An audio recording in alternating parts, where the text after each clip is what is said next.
नमस्कार, मैं प्रमोद कुमार साहवाल प्रकाश भारत न्यूज के लिए इस समय गोरिया कोठी में हूँ और हमारे साथ आज ऐसे एक शख्स हैं जो लगातार अपने संगीत के माध्यम से, अपने गाने के माध्यम से चर्चाओं में रहते हैं। विशेष करके जब भी कोई तीज त्यौहार का मौका होता है, उनके गाने काफ़ी वायरल होते हैं और इस दुर्गा पूजा के अवसर पे उनका एक गाना बहुत ही तेज़ी से वायरल हो रहा है।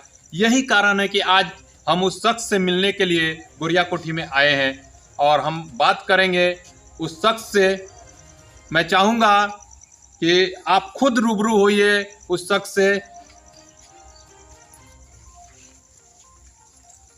ये शख्स हैं जिनका लगातार वीडियो वायरल होते रहा है और इस दुर्गा पूजा के अवसर पर भी काफ़ी तेज़ी से वायरल हो रहा है। सबसे पहले आप अपना परिचय दीजिए। मैं रमेश कुमार और मैं सिवान जिला के रहने वाला हूं और मेरा सबसे पहले एक गाना निकला हुआ है जो भक्ति है, दशहरा का निकला हुआ है, जो लेडीज़ जेंट्स खुद मैं गाया हूं। ये गाना बहुत चल रहा है, तेज़ी से वायरल हो रहा है। इसके पहले भी आपके तीज त्यौहार पे गाने आते रहे हैं, कैसा लगता है जब जनता का प्यार आपको मिलता है? तो बहुत अच्छा लगता है जब मेरा गाना आता है तो सभी जनता सुनते हैं, प्यार देते हैं, आशीर्वाद देते हैं, तो इससे बढ़ के कोई नहीं हो सकता है। इस बार जो गाना आप गाए हैं जो वायरल काफ़ी तेज़ी से हो रहा है, उस गाने का चंद लाइन हम लोग चाहेंगे कि अपने दर्शकों को आप अपने मुख से गा करके सुनाएं। सबसे पहले ये जो गाना निकला हुआ है लेडीज जेंट्स खुद गाया हूँ मैं और लेडीज जेंट्स के दोनों हम गाएंगे अपने आवाज़ों से। ओइनी बहरवा से घरवा दशहरा में धानी भगले भगले, हाँ वही दिन से मुँह लट कैले बारू जाएला थावे दर्शन करे। तो लेडीज़ का आवाज़ है।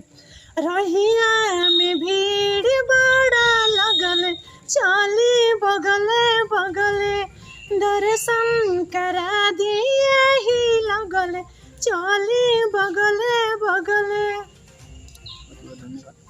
तो ये थे हमारा साथ रमेश जी, जिनकी वीडियो काफ़ी वायरल हो रही है और आप देखें कि इनका आवाज़ कितना मधुर है, किसी को भी अपने तरफ आकर्षित कर सकता है। ऐसा इनकी माँ सरस्वती गले में बैठी हुई है।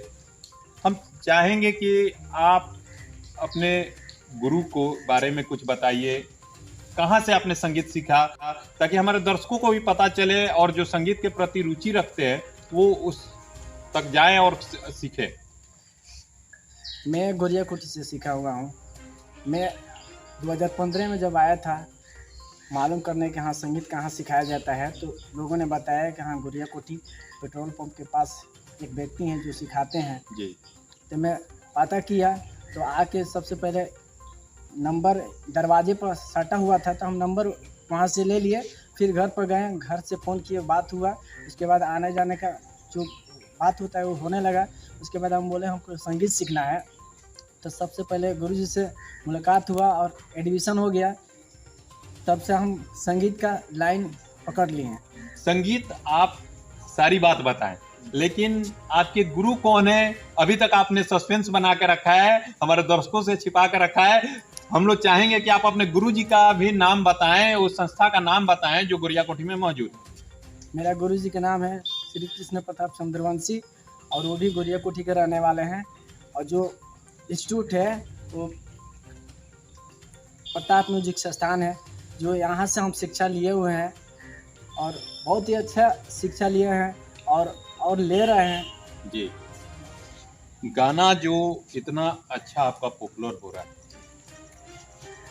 एक विवाद चल रहा है अक्सर, क्योंकि आप धार्मिक गाना गाते हैं, जो अभी लगातार काफ़ी विवादों में भी रहा है कि अश्लीलता पे जो गाने आ रहा है उस पर आपका क्या कहना है, किस तरह का आपका सोच है? हमारा सोच यही है कि जितने भी गायक हैं वो अच्छे से अच्छे गाना पेश करें जिससे लोग अपने घर पे भी सुन सके।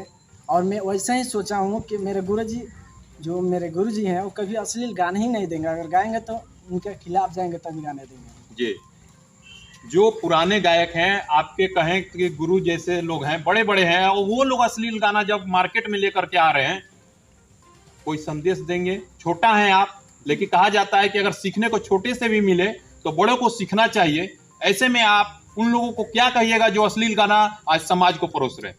सबसे पहले जितने भी बड़े गायक हैं उनसे ये मैं गुजारिश करूंगा कि जितने भी छोटे गायक हैं उनसे आपसे वो सीखते हैं, क्योंकि आप वो ऐसे करें कि जैसे जो छोटे गायक हैं वो आपसे सीखें, वो आगे चल के सीखें कि हाँ आपके अच्छा जो भोजपुरी है वो अच्छे से शुद्धता की तरफ जाए। आप शास्त्रीय संगीत को सीखते हुए आगे बढ़े, जहाँ तक मेरी जानकारी है।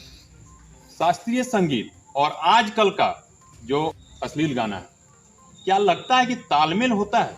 उस सुर ताल का तालमेल है उसमें? तो कभी ताल ही नहीं मिल पाएगा, क्योंकि शास्त्रीय संगीत कुछ अलग होता है और जो ये लोग गा रहे हैं कुछ अलग है। मतलब इसका कोई सुर ताल नहीं है, माई बाप नहीं है, इसका मतलब कि जो शब्द आ गया मुंह में वो गा देना है। जी, शास्त्रीय संगीत का बोल ही कुछ अलग होता है, इसमें जो आता है कुछ करके ही जाता है।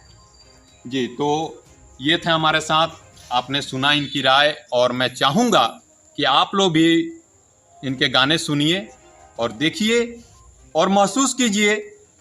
अश्लील गाने बहुत मार्केट में हैं, लेकिन कुछ अच्छे गाने का अगर कोई प्रयास कर रहा है, उसको आपको समाज को दे रहा है, तो अपने समाज को, अपने आने वाली पीढ़ी को वो चीज़ दीजिए। मैं चाहूँगा कि आप अपने चैनल का नाम बताइए और उस गाने का बोल बताइए। मेरे चैनल के नाम है RK पंडित शॉर्ट वीडियो, इस पर भी सर्च कर सकते हैं और देख सकते हैं। एक और भी है, जैसे आप 2022 का अगर बोलते हैं कि रमेश कुमार के 2022 भक्ति गाना, तो आ सकता है। मतलब रमेश कुमार 2022 भक्ति गाना सिर्फ YouTube पे सर्च किया जाएगा तो आपका गाना मिल जाएगा? जी, आ जाएगा। ऐसा तो नहीं कि एक नाम के दो व्यक्ति हो? वो होते हैं, लेकिन आप पहचान सकते हैं, मेरा चेहरा भी देख सकते हैं, चेहरा उस पर होगा ना जी। तो हम अपने इस न्यूज के माध्यम से चाहेंगे कि ऐसे होनहार युवाओं को आप लोग प्रोत्साहित कीजिए, इनके गाने को सुनिए। और चूंकि माँ दुर्गा का इस समय भक्ति का काल चल रहा है और उस पर ये इन्होंने गाना गाया है, तो कहीं ना कहीं उस भक्ति का आप लोग भी लाभ उठाइए, उस गाने को सुनिए और माँ दुर्गा की आराधना कीजिए। आप सभी का दिन मंगलमय हो, इसी कामना के साथ मैं प्रमोद कुमार साहब।